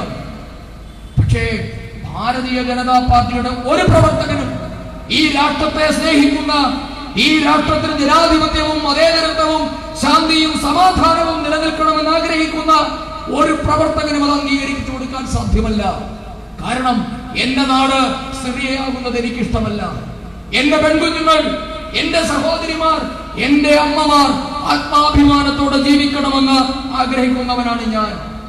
എന്റെ മകളെ ക്യൂടെക്സ് ഇട്ടതിന്റെ പേരിൽ വിരൽ വെട്ടുന്ന ഒരു ഭരണം ഇവിടെ വേണ്ട. എന്റെ മകൾക്ക് നാളെ പർദ്ദയിടാതെ വെളിയിലിറങ്ങാനുള്ള സ്വാതന്ത്ര്യം ഉണ്ടാകണം. എന്റെ മകൾക്ക് 7 വയസ്സ് തികയുമ്പോൾ അവളെ ലൈംഗിക അടിമയാക്കി കൊണ്ടുപോകുന്ന ഒരു ഭരണം അംഗീകരിക്കാൻ ഞങ്ങൾക്ക് സാധ്യമല്ല സർ. നിങ്ങൾക്കത് സാധ്യമാകുമായിരിക്കും. പക്ഷേ ആത്മാഭിമാനമുള്ള ഒരു മനുഷ്യനും അത് അംഗീകരിക്കാൻ സാധ്യമല്ല. അതുകൊണ്ട് നാം ഇന്ന് നടത്തുന്ന ചെറുത്തുനിൽപ്പ് ഈ രാഷ്ട്രത്തിന് വേണ്ടിയിട്ടാണ്. ഇത് ഞങ്ങളോടൊപ്പം നിങ്ങൾ ഉണ്ടാകില്ല, ഞങ്ങൾക്കറിയാം. ഇവിടുത്തെ കമ്മ്യൂണിസ്റ്റുകാരൻ, ഓരോ BJP-കാരൻ കൊല്ലപ്പെടുമ്പോഴും നിങ്ങളുടെ ഉള്ളിൽ ചിരിക്കുകയാണ് എന്ന് ഞങ്ങൾക്കറിയാം. നിങ്ങൾ ചിരിച്ചുകൊള്ളൂ, ഞങ്ങൾക്ക് ഒരു കുഴപ്പവുമില്ല. ഈ ചിരി ഞങ്ങൾ ഒത്തിരി കേട്ടതാണ്. ഞങ്ങൾ ആദ്യമായി ഇവിടെ ശാഖ തുടങ്ങാൻ വന്നപ്പോൾ, ഭാരതത്തിൽ ശാഖ തുടങ്ങിയപ്പോ, ജനസംഘം രൂപീകരിച്ചപ്പോ, BJP രൂപീകരിച്ചപ്പോ, 2 MP-മാരുമായി ഞങ്ങൾ പാർലമെന്റിൽ വന്നിരുന്നപ്പോ ഒക്കെ ഞങ്ങൾ കേട്ടതാണ് ഈ പരിഹാസ ചിരി. അന്നൊന്നും ഞങ്ങളുടെ മനസ്സ് തളർന്നിട്ടില്ല. ഇതിലും ക്രൂരമായ പീഡനങ്ങൾ ഞങ്ങൾ ഏറ്റുവാങ്ങിയിട്ടുണ്ട്. ഇന്ത്യയുടെ അതിർത്തി സംരക്ഷിക്കുമ്പോ 10,000-കണക്കിന് സ്വയം സേവകരെ ഞങ്ങൾക്ക് നഷ്ടമായിട്ടുണ്ട്. ഇന്ത്യ വിഭജന സമയത്ത് പാകിസ്ഥാനിൽ നിന്ന് മാറ്റിത്തെളിയിക്കപ്പെട്ട ലക്ഷക്കണക്കിന് ഭാരതീയർക്ക് അഭയമൊരുക്കിയത് ഞങ്ങളുടെ സഹോദരന്മാരായിരുന്നു. അതുകൊണ്ട് ഈ രാഷ്ട്രം എന്നൊക്കെ പ്രതിസന്ധിയിൽ പോകുന്നുവോ അപ്പോഴൊക്കെ നെഞ്ചു വിരിച്ച് ഞങ്ങളുണ്ടാകും. നിങ്ങളുണ്ടെങ്കിൽ നിങ്ങളോടൊപ്പം, നിങ്ങളില്ലെങ്കിൽ നിങ്ങളെയും ഇല്ല. നിങ്ങളില്ലാതെ, നിങ്ങൾ എതിർത്താൽ നിങ്ങളെയും മറികടന്ന എന്ന് വീര സവർക്കർ പറഞ്ഞതുപോലെ ഇന്ന് കമ്മ്യൂണിസ്റ്റുകാരൻ ഞങ്ങളോടൊപ്പം ഉണ്ടെങ്കിൽ ഞങ്ങൾ കൂട്ടാൻ തയ്യാറാണ്. അത് കേവലം രാഷ്ട്രീയമായ നേട്ടത്തിന് വേണ്ടിയിട്ടല്ല. ഈ രാഷ്ട്രം സംരക്ഷിക്കാൻ, ഇവിടുത്തെ മതേതരത്വം സംരക്ഷിക്കാൻ, ഇവിടുത്തെ ജനാധിപത്യം സംരക്ഷിക്കാൻ നിങ്ങളിൽ ആരെങ്കിലും അഭിമാനബോധമുള്ളവരുണ്ടെങ്കിൽ ഞങ്ങളോടൊപ്പം ചേരണം. കാരണം നിങ്ങൾക്ക് വേണ്ടി കൂടിയാണ് ഞങ്ങൾ ഇന്ന് വേട്ടയാടപ്പെടുന്നത്, ഞങ്ങൾ ഇന്ന് വെട്ടേറ്റ് വീഴുന്നത്, ഞങ്ങൾ ഞങ്ങളുടെ ജീവൻ ത്യജിക്കുന്നത് നിങ്ങളുടെ കുഞ്ഞുങ്ങൾക്ക് കൂടി സ്വതന്ത്രമായി ഇവിടെ ജീവിക്കാനാണ് എന്ന് കമ്മ്യൂണിസ്റ്റുകാരൻ മനസ്സിലാക്കണം. ഞങ്ങളുടെ ഓരോ പ്രവർത്തകരും ഇന്ന് ചെറുത്തു നിൽക്കുന്നത് ഞങ്ങൾക്ക് വേണ്ടി മാത്രമല്ല, ഇവിടുത്തെ കമ്മ്യൂണിസ്റ്റ് പാർട്ടിയുടെ ഓരോ പ്രവർത്തകരെയും സംരക്ഷിക്കാൻ കൂടിയാണ് എന്ന് നിങ്ങൾ മനസ്സിലാക്കുക. ഇവിടെ പോലീസ് ഉദ്യോഗസ്ഥന്മാരുണ്ട്. പോലീസുകാരുടെ കാര്യം വലിയ കഷ്ടമാണ്. അവർക്കറിയാം എവിടേക്കാണ് ഈ സമൂഹം പോകുന്നത് എന്ന്. പക്ഷേ അവരിന്ന് നിസ്സഹായരാണ്. കാരണം അവരുടെ കൈകളിൽ നിന്ന് ബന്ധിക്കപ്പെട്ടിരിക്കുകയാണ്. ഇന്ന് ഞങ്ങളെ വേട്ടയാടുന്ന പോലീസ് ഉദ്യോഗസ്ഥന്മാരോടും ഞങ്ങൾക്ക് പറയാനിതേ ഉള്ളൂ: നിങ്ങളുടെ മക്കൾക്ക് വേണ്ടി, നിങ്ങളുടെ ഭാര്യമാർക്ക് വേണ്ടി, നിങ്ങൾക്ക് വേണ്ടിയാണ് ഞങ്ങൾ ഇന്ന് അടികൊള്ളുന്നത്. അതുകൊണ്ട് ഭാരതീയ ജനതാ പാർട്ടിക്കാരൻ വേട്ടയാടലിലൊന്നും ഭയന്നു പോകുന്നവനല്ല. ഞങ്ങളെ നിരവധി പേർ വേട്ടയാടിയതാണ്, ഇപ്പോഴും വേട്ടയാടിക്കൊണ്ടിരിക്കുകയാണ്, ഞങ്ങൾക്കറിയാമത്. പക്ഷേ അവസാനത്തെ ഭാരതീയ ജനതാ പാർട്ടി പ്രവർത്തകരും ഇവിടെ ജീവനോടിരിക്കുന്നിടത്തോളം കാലം ഈ രാഷ്ട്രം ഒരു വൈദേശിക ശക്തിക്കും ഒരു ജിഹാദി ഭീകരനും വിട്ടുകൊടുക്കില്ല എന്നാണ് ഞങ്ങൾ ആത്മാർത്ഥമായി പ്രഖ്യാപിക്കുന്നത്. അതുകൊണ്ടാണ് ഞാൻ പറഞ്ഞത്, ഇന്ന് ഭാരതീയ ജനതാ പാർട്ടി നടത്തുന്ന ഈ പോരാട്ടത്തിൽ നിങ്ങൾ ഓരോരുത്തരും അണിചേരണം. ഈ നാട്ടിലെ എല്ലാ ജനാധിപത്യ വിശ്വാസികളും, എല്ലാ ന്യൂനപക്ഷ വിഭാഗത്തിൽപ്പെട്ടവരും, എല്ലാ കമ്മ്യൂണിസ്റ്റുകാരും കോൺഗ്രസുകാരും എല്ലാവരും അണിചേരണം. നിങ്ങളുടെ വരും തലമുറയ്ക്ക് നിർഭയമായി അന്തസ്സോടെ ആത്മാഭിമാനത്തോടെ ജീവിക്കാൻ ഭാരതീയ ജനതാ പാർട്ടി നടത്തുന്ന ഈ ധാർമ്മിക പോരാട്ടത്തിൽ എല്ലാവരും അണിചേരണമെന്ന് അഭ്യർത്ഥിച്ചുകൊണ്ട് ഈ യോഗം ഔപചാരികമായി ഉദ്ഘാടനം ചെയ്തതായി പ്രഖ്യാപിക്കുന്നു. വന്ദേ മാതരം.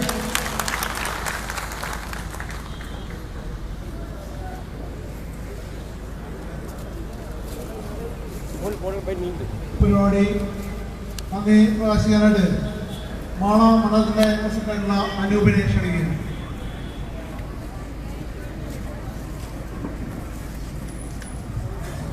സ്വർഗീയ സത്യശേഷന്റെ 16ാമത് ബലിദാന പൊതുപരിപാടി അധ്യക്ഷം വെച്ച